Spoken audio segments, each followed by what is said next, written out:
today he could sense you guys were kind of chomping at the bit to get running. He said, all right, we just ran one warm-up drill, and then we went. What are these days like for you guys when you come to the gym knowing like a couple levels up, we're going to be running? We're trying to keep that cardio where it needs to be. We got like a couple of days off from that last preseason game into our first game, so we don't want to be coming open night and be a little fatigued. We want to keep that cardio up, and I think the guys realize how many days off we have up until that point. So we just try to tell coach, like, enough with the drill work today. Let's get up and down. Let's bump a little bit. Let's get our cardio where it needs to be and keep working, keep trying to climb that ladder. Do you think that's one of the most underrated things from our perspective, where we don't really realize the amount of how much work you guys put into like find not too high, not too low, the perfect amount of shit? Trying to find that the shape and the rhythm part of it. You know, just trying to get back into that basketball flow. You can work out and do drills all day long, but it's nothing like playing the game with five other players on your, 4 other players on your team. So just trying to find a rhythm with everything, and obviously these are days where you try to sharpen that up a little bit. You kind of talked about managing that mental because of the workload after the finals run last year and now one this year. So how are you feeling so far, and how is it kind of easing back into this process? Yeah, I say what I said media day, but then when you get in here and get in between the lines, it's like, oh, that go out the window. You lose yourself within the process. And I think I've lost myself within that process of just trying to get better for myself and team-wise, just trying to focus on trying to be the best player I can be for my team, and trying to get us to the level we want to be at. How much easier is that this year compared to last year? You know, you got a little more continuity. Yeah. Definitely a little easier for us to know what's expected, and obviously how we operate on both ends of the court.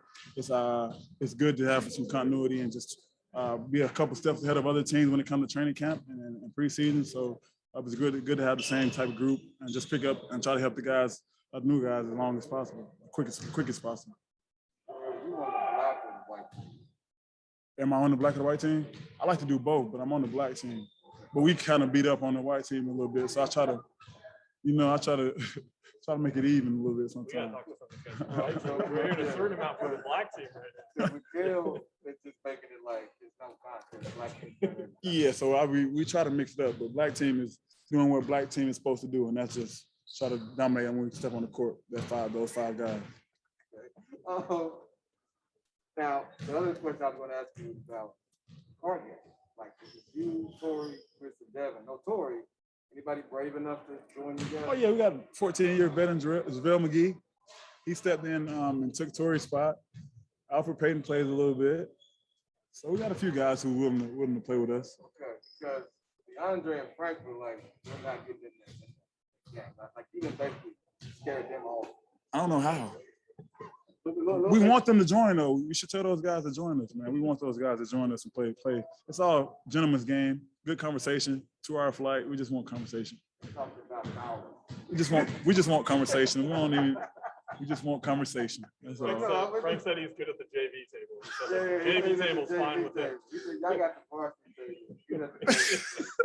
We just want the conversation, man. We have good conversation up there. You know, we do have a JV table who's trying to come up with their own little style, but we just want as many players to play with us as possible. But what's that? I mean, I'm just curious as far as what that brings to a team. I mean, you just bring, you know, it's a long season, so we travel a lot. We're with each other a lot, so it's good to just make each other smile, just talk to each other. Like I said, have that conversation. Whether sometimes they do be about the games. I would say during the season gets going, 75% of our conversation is about basketball. The rest of it is about life and just having fun. But especially after a game, we're going to another city, we definitely want to talk about what just happened in the game, good or bad. And I think that definitely helps us as a team with our camaraderie. Y'all just scared away.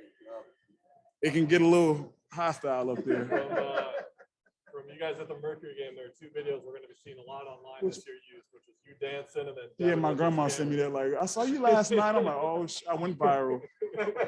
That video went viral. She saw it. Yeah. She don't even got social media. Which one's your favorite, you dancing or Devin